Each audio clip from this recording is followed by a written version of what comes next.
Olá, boa noite para você. O TV Notícias desta segunda-feira, dia 11 de dezembro, está começando agora e tem muita informação. Como os diabéticos fazem a contagem de carboidratos? Hoje é possível comer de tudo, mas com controle do que leva à boca.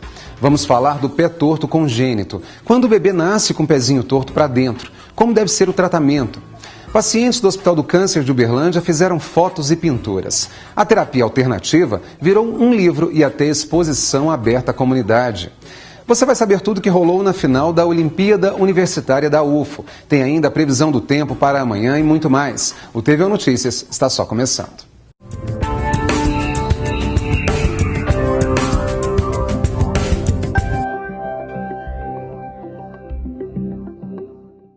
Antes da insulina ser descoberta, em 1929, diabéticos tinham uma dieta rígida e não podiam consumir carboidratos. A partir da tabela de contagem, os pacientes ganharam mais liberdade na escolha do que comer e, é claro, melhoraram a qualidade de vida.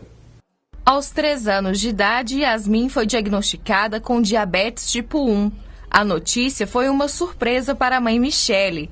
Teve que se adaptar a uma nova rotina. Para cuidar da saúde da filha, foi em busca de informações. Comecei primeiro com os médicos, eles começaram a me direcionar. Aí logo eu comecei a pesquisar, descobri que existia uma ONG de apoio, descobri que tinha um centro, descobri que se você ligasse no 0800 você tinha apoio das nutricionistas que indicam as insulinas. Então foi uma corrida mesmo, eu fui atrás para poder descobrir. No braço, Yasmin tem um sensor. Com a ajuda de um leitor, a mãe mede a glicemia. Quando está baixa, é hora de comer. Para a filha alimentar com mais liberdade, a mãe realiza a contagem de carboidratos. Calcula quais alimentos e a quantidade em cada refeição com a ajuda de uma tabela. Na prática, a tabela é uma libertação. Porque, a princípio, quando você tem um diagnóstico, você fica restrito a um grupo de alimentos. Os alimentos que têm mais proteína, os que têm menos gordura, que têm poucos carboidratos. Só que ninguém aguenta comer a mesma coisa todos os dias pelo resto da vida. O que você faz? Você pode deixar a criança ir comendo e observando, faz a contagem. Se às vezes foi uma quantidade maior de carboidratos, então, filha, vamos levar o bolo para comermos mais tarde? Além do que, a tabela te auxilia a você não dar insulina em excesso para o seu filho, porque você vai calcular e vai dar insulina proporcional àquilo que ele comeu. A tabela de contagem de carboidratos é uma estratégia nutricional que pode ser usada por pacientes com diabetes de várias idades. Além de dar mais opções de alimentos, ajuda a ampliar a qualidade de vida. Estratégia de contagem de carboidratos, o que ela significa? Você vai saber quanto da sua refeição vai transformar em carboidrato, ou contém de carboidrato, e você vai conseguir aplicar a quantidade de insulina ultra rápida antes de comer, para que o impacto na sua glicemia não seja tão grande e que você consiga controlar seu diabetes, ao mesmo tempo que você também consiga participar da vida social assim como qualquer outra pessoa. A endocrinologista explica que até 1929, antes de existir a insulina, pacientes com diabetes tipo 1 não comiam carboidrato. Antes da insulina, os pacientes diabéticos eles tinham que ter uma dieta totalmente isenta de carboidratos, o que prolongava a vida deles por alguns meses, né? O diabético do tipo 1. Mas não, hoje a gente tem vários tipos de insulina, a gente tem tabelas e até aplicativos no celular que mostram pra gente quanto daquela refeição tem de carboidrato. Então é muito mais fácil pra gente fazer essa estratégia e com isso conseguir um bom controle, evitar hipoglicemias, que são glicemias mais baixas, e hiperglicemias, e ao mesmo tempo ter esse convívio social. A especialista alerta que para iniciar o método é preciso buscar ajuda profissional. O médico ensina a contagem e acompanha qual a proporção de insulina a ser aplicada de acordo com a quantidade de consumo de carboidratos. A gente vai colocar metas glicêmicas. Enquanto um adolescente eu posso colocar uma meta glicêmica de 100, 120, Numa criança menorzinha, eu vou ter que colocar uma meta maior, né? 150, 180, para evitar hipoglicemias. Em algumas outras situações também. E a gente tem um fator de sensibilidade, que é o quanto uma unidade de insulina corrige na glicemia que está alta. Pode ser que uma unidade corrija 50 em uma pessoa, pode ser que uma unidade corrija 200 em uma criança pequenininha. Então, é uma estratégia que tem que ser feita junto ao paciente e ao médico endocrinologista. Michele já está acostumada a usar a tabela de contagem. Mesmo pequena, Yasmin fica atenta e também já aprendeu como funciona a estratégia nutricional. Sempre que a gente vai em alguma festa, em alguma coisa, ela fala: mãe, tô comendo isso. Você vai olhando quantos carboidratos para depois eu tomar insulina? Então, às vezes, quando alguém chega, olha, eu vou te dar uma balinha. Eu não falo, não dá. Ela pega a balinha e fala: tia, eu vou pegar. Quando eu tiver hipoglicemia, eu como a balinha. Então, é algo que você não vai limitar a criança, mas você vai ensinar ela a lidar com as situações do dia a dia. Yasmin conta qual o lema da família. Menos bobeira e muita comida saudável. E como nós vimos aí na reportagem, os bons hábitos de vida devem ser cultivados desde cedo, principalmente quando se tem um diabético na família. E agora vamos saber como fica o tempo nesta terça-feira em Uberlândia e em outras cidades da região. Veja no mapa.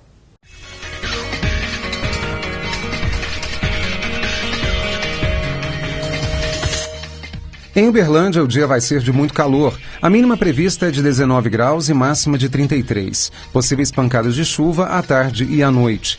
Em Uberaba, também tem previsão de chuva para o dia todo. O tempo vai ficar nublado. A temperatura varia entre 18 e 35 graus. Vai chover forte também em Monte Carmelo, principalmente à tarde e à noite. Mínima de 17 e máxima de 32 graus. Em Ituiutaba, a terça começa bem quente, com termômetros marcando 22 graus de mínima. A máxima pode chegar a 36 graus. Tem previsão de chuva. E em Araguari, possíveis pancadas de chuva à tarde e à noite. A mínima prevista é de 17 e máxima de 32 graus. A plataforma de atendimento da Prefeitura de Uberlândia vai funcionar das 8 da manhã às 5 da tarde até o dia 15 de dezembro, próxima sexta. O objetivo é facilitar o atendimento ao público, especialmente neste período final aí do Refim, que é o Programa de Recuperação Fiscal do município de Uberlândia, e também de georreferenciamento. A plataforma de atendimento fica no bloco 2 do Centro Administrativo. Depois do intervalo, nós vamos falar do pé torto congênito. Quando o bebê nasce com o pezinho torto para dentro, como deve ser o tratamento. E ainda, UFO propõe mudanças nas obras literárias cobradas já para os próximos processos seletivos. O TV Notícias faz um rápido intervalo e volta em seguida. Até já.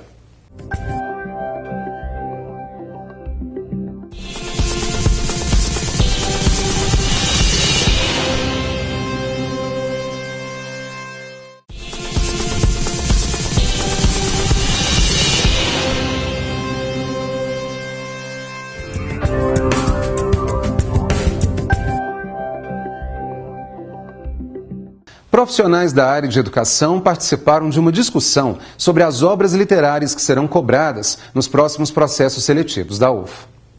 A reunião aconteceu no campus Santa Mônica e recebeu professores de escolas públicas e particulares para uma discussão sobre a revisão e atualização das obras que vão compor o programa de literatura do processo seletivo do segundo semestre de 2018. O evento foi realizado pela Pró-Reitoria de Graduação da UFO em parceria com a Diretoria de Processos Seletivos. A professora e responsável pelo Núcleo de Literatura fala da importância da reunião para os professores e, consequentemente, a vida acadêmica dos futuros alunos. Uma troca, um diálogo entre os professores da UFO, né, e o que eles esperam de uma lista de livros de vestibular, e os professores de ensino médio, que trazem as suas necessidades, as suas experiências, as suas vivências concretas, de modo que a gente chegue numa lista que tenha um consenso de ambas as partes. Sabe quando o bebê nasce com o pezinho virado para dentro? Pode ser o pé torto congênito. Acontece com 1 a cada 1000 nascimentos. tem tratamento e os pais não precisam se preocupar assim. Quase sempre a criança vai levar uma vida natural e sem complicações futuras. Nós vamos falar mais sobre esse assunto com o Dr. Celso Eduardo Ribeiro, médico ortopedista pediátrico, inclusive da nossa Universidade Federal de Uberlândia também. Doutor, muito obrigado pela presença aqui hoje. A gente, quando fala de um problema relacionado ao bebê, principalmente ali logo após o nascimento, vem a preocupação dos pais. Meu Deus, o que fazer nessa hora? O que o médico tem que orientar esses pais? Certo. É um impacto grande. A descoberta do pé torto, ela pode ser inclusive durante a gestação. As mulheres grávidas, no último mês da gestação, às vezes o ultrassonografista a surpreende com um diagnóstico até mesmo dentro do útero. Agora, a maioria das vezes, o diagnóstico é feito quando assim, a criança nasce. Os pais ficam assim, muito assim, assustados, pensam logo nas sequelas, na dificuldade para poder andar, jogar bola, caminhada, prática de assim, atividades físicas, ou se não, algo até mais grave. Na realidade, hoje, o tratamento, nos dias atuais, certo? Ele não é tão difícil assim, executado pela maioria dos ortopedistas. O ortopedista pediátrico é quem que mais faz isso, mas isso é comum entre outros ortopedistas também. É um procedimento cirúrgico? Não. Na realidade, a gente não considera o procedimento cirúrgico. A gente considera que o tratamento ele tem um tempo total de aproximadamente 2 meses, visto pelo médico. Certo? São trocas de gesso semanais. A gente usa como base o tecido que tá alterado no pé torto, certo? A gente consegue manipulação. Essas trocas são semanais, cerca de 3 a 4 trocas. Depois dessas 3 a 4 trocas, o pé já é muito bem posicionado. Depois de muito bem posicionado, a gente faz um pequeno procedimento. Esse procedimento pode ser feito a nível dos consultórios ou no centro cirúrgico. Por exemplo, a Universidade Federal, nós fazemos a nível lá do nosso próprio ambulatório, certo? É feita uma anestesia local e com uma lâmina pequena, ou se não até mesmo uma agulha mais grossa, a gente faz o pequeno procedimento, que leva em torno de 2 a 3 minutos. Após o procedimento, é colocado um gesso que fica mais 3 semanas. Acabou a parte médica, certo? Depois essa criança é colocada numa órtese e que essa órtese vai ficar um tempo bem maior. Mas a parte médica, vamos dizer assim, é entre 6 a 8 semanas. E a criança que não teve essa oportunidade? Infelizmente, não foi feito, talvez o próprio hospital não conseguiu perceber isso ou identificar, a mãe não fez um pré-natal adequado. O que deve ser feito, por exemplo, já quando a criança já está em formação, já na escola, por exemplo? Ótima pergunta. Até porque, de alguns anos para cá, de 15, 20 anos para cá, os ortopedistas ficavam preocupados com isso. Aquelas crianças que não foram submetidas ao tratamento precoce. O que fazer? Durante muitos anos, os ortopedistas tratavam isso absolutamente com cirurgias. Certo? Então, uma criança de 6, 7 anos e que tinha a sequela do pé torto, vamos dizer desse jeito, ela já era submetida a cirurgias. Essas cirurgias eram corretivas, o pé ficava plantígrado, quer dizer, o médico atingia aquele assim, objetivo, só que elas eram dolorosas, mais tarde ia ficar com uma dor residual, mais tarde ia ficar com o formato do pé desagradável. De uns anos para cá, a gente começou a aplicar o mesmo método que a gente aplicava para crianças recém-nascidas, em crianças mais velhas, certo? Tendo resultados até com crianças de 12, 13 anos, certo? O tratamento é tão bom que essas crianças mesmo mais velhas respondiam ao tratamento com gesso. Logicamente, certo? Às vezes não iria ser mais essas 6 a 8 semanas de sem tratamento, poderia ser um pouco mais, talvez 10, 12 semanas, mas os resultados eram bem melhores do que se fazer cirurgias. As cirurgias, antes, até a década de 80, mais ou menos, 90, cirurgias eram grandes, certo? Com cicatrizes feias, com uma incidência de dor pós-operatória enorme. E graças a um médico, na realidade é o que se baseia o tratamento, chamado Inácio Ponsetti, que é um espanhol radicado nos Estados Unidos, que, para nossa surpresa, ele já tinha descrito o método na década de 40, só que a comunidade científica parece que não estava acreditando nele. Na década de 60 ele publicou os casos, uma publicação confiável, mas mesmo assim a comunidade ainda não acreditava nele. Na década de 90, o pessoal começou a fazer o método dele. Para nossa surpresa, quer dizer, nem tanto para o Dr. Ponseti, porque ele já sabia disso, os resultados foram infinitamente melhores do que antes praticados até a década de 80. Então, hoje, para o médico ortopedista, eu chego a dizer que o pé torto não tem mais segredos, certo? E tem uma cura bem próxima à cura total, certo? Hoje, os pés tratados, eles são muito próximos funcionalmente aos pés normais. Olha só, a gente poderia falar mais, mas eu acho que foi muito esclarecedor em relação ao problema, até porque a gente percebe que se tiver realmente essa orientação do especialista, não há motivo para pânico, com certeza. Doutor Celso, muito obrigado pelas informações, espero contar com o senhor mais vezes aqui no estúdio, com certeza. Eu que agradeço a oportunidade, boa noite. Boa noite, obrigado.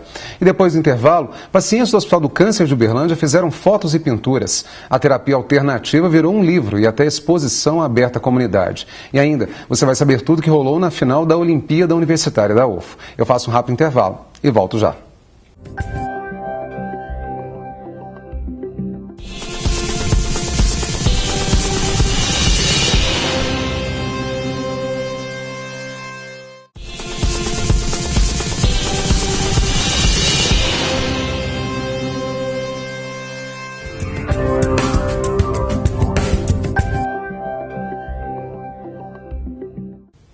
E agora vamos de esporte. No fim de semana tivemos as finais da Olimpíada Universitária da UFO. Os detalhes e comentários no nosso quadro Fique por Dentro, uma parceria entre TV Universitária, Diretoria de Comunicação e Arquibancada, que é um projeto de extensão do curso de jornalismo da UFO.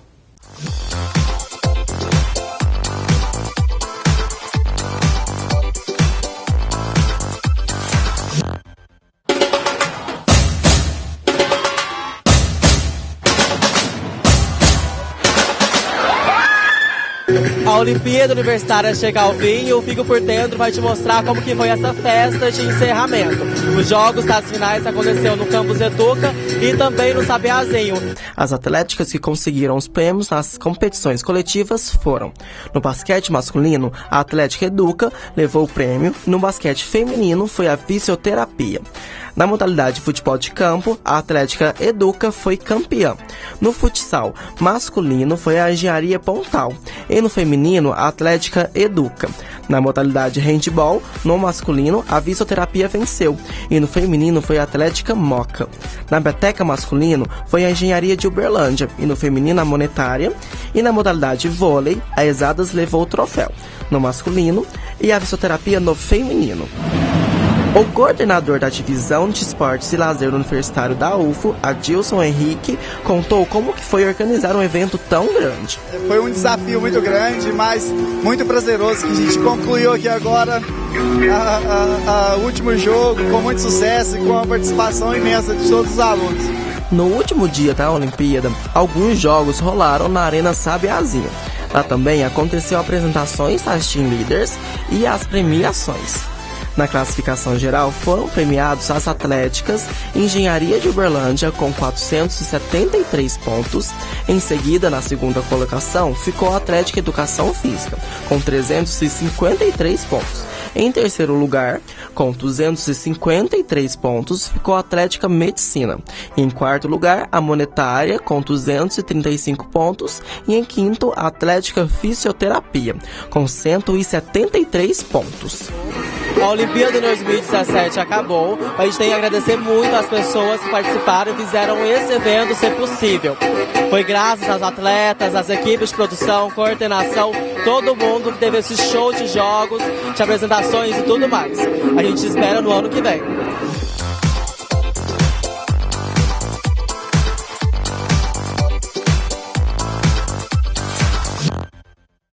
Voluntários do Grupo Luta pela Vida e profissionais da saúde investiram em uma espécie de terapia alternativa para os pacientes em tratamento contra o câncer. Eles fizeram pinturas, fotografias e todo o material virou um livro. Ganhou forma e destaque também em uma exposição para lá de especial.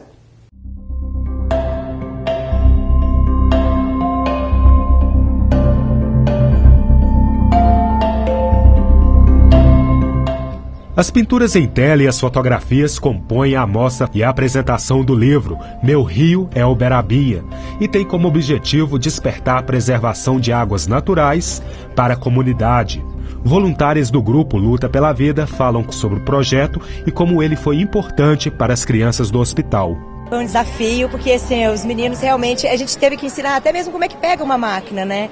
Mas a vontade deles criarem ali, sair daquela coisa da dor, né? Que a gente está dentro do hospital, é maior, né? Então o brilho dos olhos deles, assim, é encantador.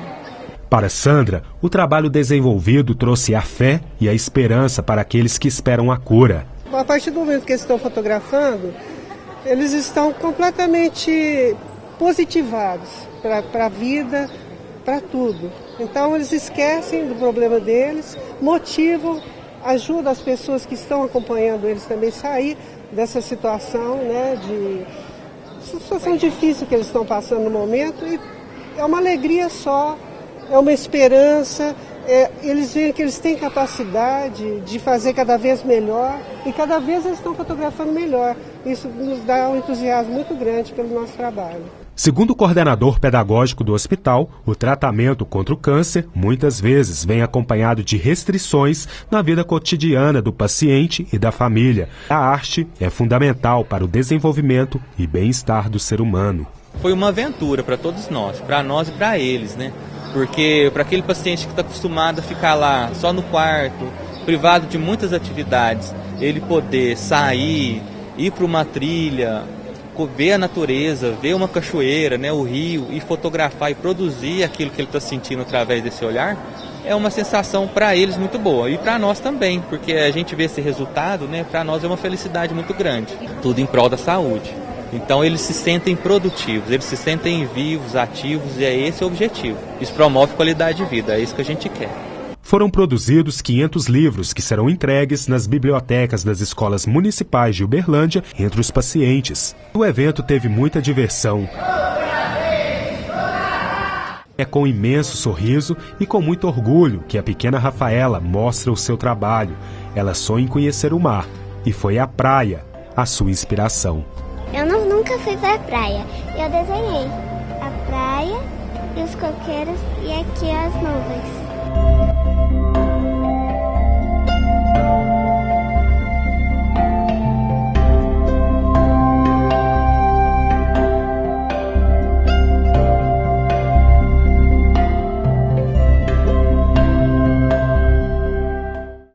A exposição fica aberta à comunidade até o dia 21 deste mês, na nova sede do DEMAI, na Avenida Rondon Pacheco. O horário de visitação é de 8 da manhã às 4h30 da tarde. E o TV Notícias de hoje termina aqui. Uma excelente semana para você e a gente volta a se encontrar amanhã às 10 para as 7 da noite. Um abraço e até lá.